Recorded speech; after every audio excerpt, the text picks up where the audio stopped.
On se retrouve pour une nouvelle vidéo pour les lectures du mois de novembre. On est actuellement le 1er décembre, donc voilà, je suis pile à l'heure cette fois. Je pense que je vais commencer par les suites. Allez. Au niveau des suites, j'ai lu tout ça de chez IQ, enfin de la série IQ, donc du tome 11 au tome 19. Voilà, c'était tous ceux que j'avais et depuis j'ai racheté jusqu'au tome 25, mais je les ai pas encore lus. Donc voilà, j'ai bien avancé. Du coup, pour ceux qui ne sauraient pas, mon but c'est voilà, c'est chez Kazé qui sont édités. Et Kazé a été récemment acheté par Crunchyroll, donc ils vont changer toutes les jaquettes pour le logo de Crunchyroll, ce qui est normal. Sauf que moi j'en ai beaucoup de chez Kazé et j'ai pas envie de tous les racheter ou de commander les jaquettes, j'ai pas trop compris ce qu'on pouvait faire. Mais du coup, j'essaie de tous les avoir avant que ils soient introuvables en édition Kazé. Donc voilà, là j'ai bien avancé, je suis jusqu'au 25, donc il m'en manque plus que 20. Plus que, entre guillemets, c'est quand même une certaine somme. Mais voilà. Ah, désolée pour la petite coupure, le téléphone sonnait et je me suis rendu compte sur mon ancienne vidéo que on l'entendait quand même de ma chambre. Donc voilà, là au moins je suis sûre qu'on a peut-être juste entendu à la fin. Mais passons. Au niveau des suites, j'ai plusieurs petits tomes comme ça de un tome que j'ai suivi, que j'ai pris, que j'ai lu. Tout d'abord le dernier tome, pourquoi il est si clair, voilà, de Loin de moi, près de toi. Voilà, j'avais déjà vu le film donc je connais, mais toujours aussi mignon, toujours aussi... C'est vraiment pour les enfants, c'est vraiment une petite série trop mignonne. Et même, enfin, juste si vous cherchez des petites lectures chill, ça c'est vraiment super bien. Il y a quand même une histoire, genre c'est pas juste des chats ou des trucs comme ça. C'est vraiment une petite histoire et trop mignon. Moins mignon. Le tome 21 de Tokyo Revengers. La fin, s'il vous plaît, ne faites pas ça, c'est horrible pour nos cœurs. Du coup, j'ai hâte d'avoir le tome 22. Je peux pas dire grand chose parce que c'est genre la fin de la série, je crois. Donc, si je en parle, ça va forcément spoil. Mais voilà. Petite pépite. J'ai hâte d'avoir la suite parce que là, vu comment le tome se finit, c'est horrible. Une suite que j'attendais depuis longtemps et qui a été pas mal retardée, c'est le tome 5 de Si nous étions adultes. Toujours aussi mignon, toujours aussi incroyable, toujours aussi mature. Pour le coup, c'est une lecture quand même assez mature. On suit deux femmes, une qui est célibataire et une qui est mariée, et elles finissent par tomber amoureuses l'une de l'autre, mais c'est très compliqué parce que l'autre est mariée, son mari veut pas divorcer, sa famille la soutient pas forcément, elle est un peu prise là-dedans puisqu'elle est voisine de la famille de son mari, donc elle les connaît, c'est vraiment très compliqué. Oh, il y a un truc qui vient de tomber. Mais voilà, très mature comme lecture, j'adore, je sais pas quand sort le tome 6, mais je veux la suite. Un de mes shoujo préférés, si c'est pas le shoujo préféré, mon shoujo préféré, c'est Nina du Royaume aux Étoiles, tome 4. C'est toujours aussi incroyable. Et là, le suspense à la fin, pardon, mais ça c'est comme Tokyo Revengers, il n'y a pas le droit de faire ça. J'ai hâte que le tome 5 sorte, mais je crois que la date de sortie n'est même pas encore annoncée. Je vais pleurer. C'est horrible. Le tome 2 de ce printemps rémanent. Voilà, toujours aussi sympa, aussi... Ça pour le coup, j'aime bien, mais sans plus. Donc, je sais que le tome 3 est sorti, je crois. Mais je l'ai pas encore acheté. Je sais pas si je l'achèterai tout de suite, mais voilà, petite lecture chill, très sympa. Pas une de mes préférées, mais c'est sympa. Et un autre shoujo que j'aime beaucoup. J'ai lu beaucoup de shoujo ensuite ce mois-ci. A Couple of Cocos, tome 5. Voilà, pareil. Toujours aussi mignon, toujours aussi... On suit la même ligne que les autres tomes. On apprend un petit truc quand même assez... Il y a un petit suspense à la fin quand même, dans ce thème-là. Voilà. Au niveau des nouveautés, alors j'ai lu un Yuri, le tome 1 de A Tropical Fish Yearn for Snow, que j'ai galéré à trouver, et j'ai trouvé le tome 2 et 3 que hier. Alors ils sont sortis, le tome 2 est sorti depuis un moment. Mais voilà, c'est trop mignon. On suit Konatsu qui déménage, qui quitte Tokyo pour venir s'installer dans une petite campagne. Doudou à le chat. Le saut du chat. Et qui va rencontrer Kyuki, qui est membre d'un club d'aquariophilie, donc d'études des poissons, et elle est la seule membre, et elle va finir par s'inscrire, et petite histoire d'amour toute mignonne qui commence, mine de rien. Et Yaoi que j'ai lu, Practical Liar, donc c'est un one-shot, aux éditions Yaoi Taifu. On suit donc Miura, qui est ce personnage-là, et Miura, depuis qu'il est enfant, depuis qu'il est tout petit, il lit dans les pensées des gens, et il va rencontrer Abe, donc celui-là, qui lui est très timide, genre il s'exprime pas beaucoup oralement, par contre en pensée il pense énormément de choses, et du coup Miura comprend que Abe est amoureux de lui, et Ils finissent par sortir ensemble sans que Miura lui parle de son secret, et un jour totalement bourré, il lui raconte que il peut lire dans ses pensées. Voilà, petit Yuri très sympa, très mignon. Et nouveauté et série complète que j'ai lue ce mois-ci, c'est Adabana. Voilà, les 3 tomes d'Adabana que mon copain m'a offert. Voilà. Parce que du coup, je lui ai envoyé mon compte Livre Addict pour qu'il voit les livres qui pourraient m'intéresser pour Noël, et cette andouille, il me les a achetés avant Noël. Alors je suis contente, hein, oui. Voilà, Adabana, c'est vraiment super sympa. On suit donc une enquête de meurtre dans une petite ville tranquille. Et il y a Mako, donc c'est cette jeune fille-là, qui se retrouve, qui se fait assassiner et un petit peu démembrée, genre on lui coupe la tête et la main. Et c'est cette jeune fille, Miyuzaki, qui vient à la police se rendre parce qu'elle est coupable. Elle vient dénoncer son crime et en fait, comment je pourrais faire ça sans spoiler? Dans ce tome-là, on a le point de vue de Miyuzaki. Dans celui-là, on a le point de vue de Mako, et dans celui-là, c'est un peu un mélange des deux. Donc, il y a une vérité, il y a la vraie version, et il y a un mélange des deux. Donc, c'est un peu à toi de savoir quelle version est la vraie, en suivant un petit peu les indices, puisque du coup, les deux racontent pas totalement la même chose. Dans une version, c'est ci, dans une version, c'est ça. Et à la fin, j'aurais vu que c'est sa version, elle, qui est donnée aux flics, elle est accusée, ce qui est normal. Mais voilà, c'est très très sympa, j'ai beaucoup aimé.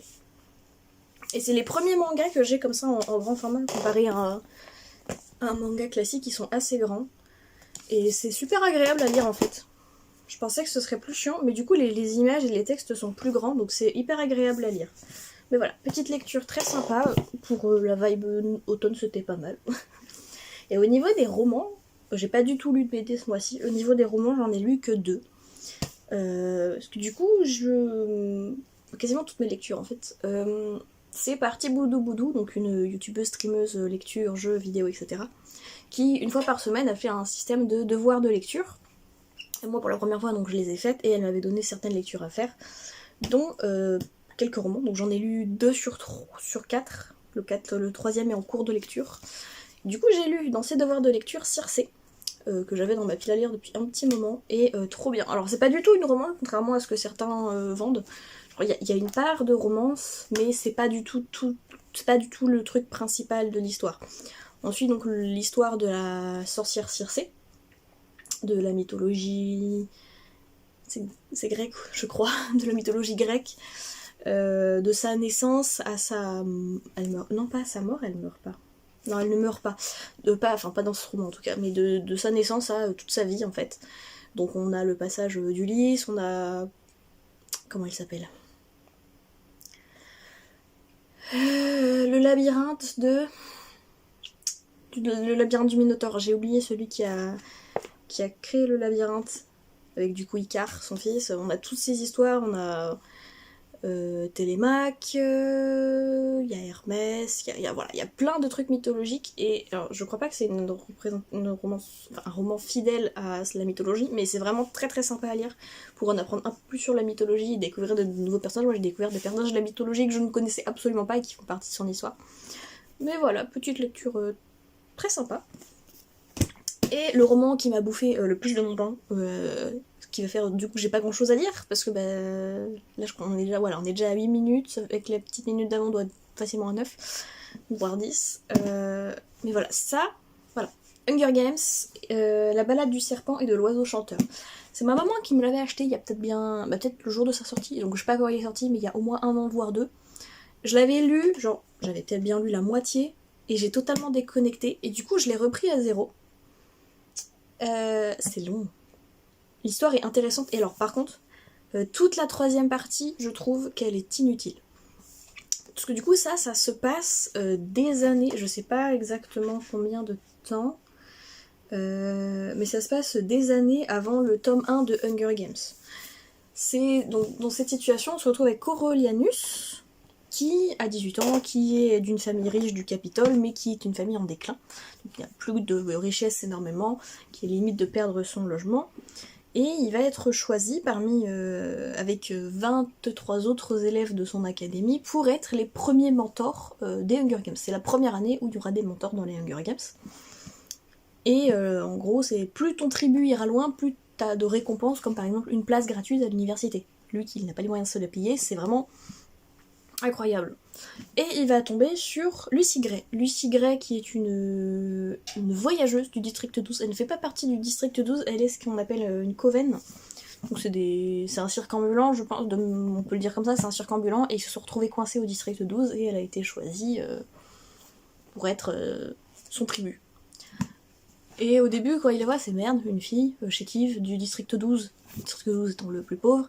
Sauf que dès le début, elle se fait très facilement remarquer et il commence à prendre beaucoup plaisir entre guillemets au jeu, dans le sens où ils ont un professeur dans leur école qui s'appelle le Dr Gaulle, et elle va leur demander de proposer des trucs pour rendre les jeux plus intéressants. Et c'est lui qui va proposer le fait qu'on puisse avoir que les tribus puissent avoir de la cote de popularité pour avoir des cadeaux dans l'arène. Sachant qu'à l'arène, à la base, c'est vraiment un colisée. Donc l'arène qu'il y a dans Hunger Games, film, la série, enfin les films, c'est rien du tout, c'est énorme comparé à ce qu'il y a là-dedans. Et il va du coup tout faire pour que Lucy Gray gagne, tout simplement. Quitte à trahir ses potes, quitte à faire à tricher, très clairement. Ce qui va lui attirer pas mal de problèmes. Mais toute la partie 3, pour moi, ne sert à rien, sans spoiler, qu'est-ce que je pourrais dire. La partie 3, elle se passe du coup après les Hunger Games, une fois que lui, bah du coup, son tribu gagne ou perd, je vous le dis pas, mais une fois que, bah voilà. Et ouais, ça sert à rien en fait, ça n'apporte rien à l'histoire, il pourrait juste gagner ou perdre, et fin. Et ce serait très bien. Et là, ils ont fait toute une partie où du coup, il part dans le district 12. T'en apprends plus sur le personnage de Lucy Gray, un petit peu, mais ça sert pas à grand chose. Ça ne sert à rien, c'est long pour rien, je trouve. J'ai pas spécialement aimé, donc bah... Voilà. J'ai beaucoup craché dessus. Mais en vrai, c'est... Genre, c'est intéressant, ça apporte du contexte aux Hunger Games, t'apprends des trucs sur les personnages, notamment le... Comment il s'appelle ? Le doyen Hidborn, qui je crois que c'est lui qui est toujours dans la série Hunger Games. Donc t'apprends des choses sur lui, sur comment sont créés les Hunger Games, qui les a créés, t'apprends des petites choses comme ça peut être intéressant, mais c'est trop long. Pour moi, c'est beaucoup trop long. Voilà. Et du coup, le livre que je suis en train de lire, c'est L'année de grâce, mais je vais pas en parler plus que ça parce que je l'ai pas fini. Mais voilà, L'année de grâce, s'il y en a qui veulent chercher le résumé, c'est très sympa pour l'instant. Je suis pas rendue très loin, je crois que j'ai lu 150 pages, mais c'est très sympa. Du coup, ce mois-ci, j'ai lu 5, 6, 7, 8, 9, 10, 11, 12, 13, 14, 15, 16, 17, 18, 19, 20 mangas et 2 romans. 2 romans et un tiers. Pour ceux que ça peut intéresser, je vais me mettre là, paf, les trucs que j'ai achetés ce mois-ci ou qu'on m'a offert, du coup, dont les Adabana. Et pour ceux que ça pourrait intéresser, je fais un TikTok à la fin de chaque mois où je montre tout ce que j'ai acheté dans le cadre de mangas animés. Donc ça peut rentrer, genre par exemple les pop, j'ai acheté quelques pop ce mois-ci, elles sont mises là-dedans aussi. Je sais que j'ai mis des Ramonet aussi ce mois-ci. Voilà, sûrement mes avis dessus sur TikTok, puisque je vais peut-être les goûter en me filmant pour donner un avis sur si j'aime bien ou pas. Voilà, si jamais ça peut vous intéresser, je vous mettrai mon TikTok quelque part là ou dans la description comme je le fais d'habitude, je crois. Mais voilà, c'est tout pour cette vidéo. N'hésitez pas à commenter, à mettre un like, à vous abonner, à me dire si vous avez des lectures à me conseiller, peut-être si vous avez des lectures coup de cœur, vous, ce mois-ci. Si je vous ai donné envie ou pas, comme Hunger Games, de lire un des livres que j'ai lu ce mois-ci, si on a des lectures en commun aussi.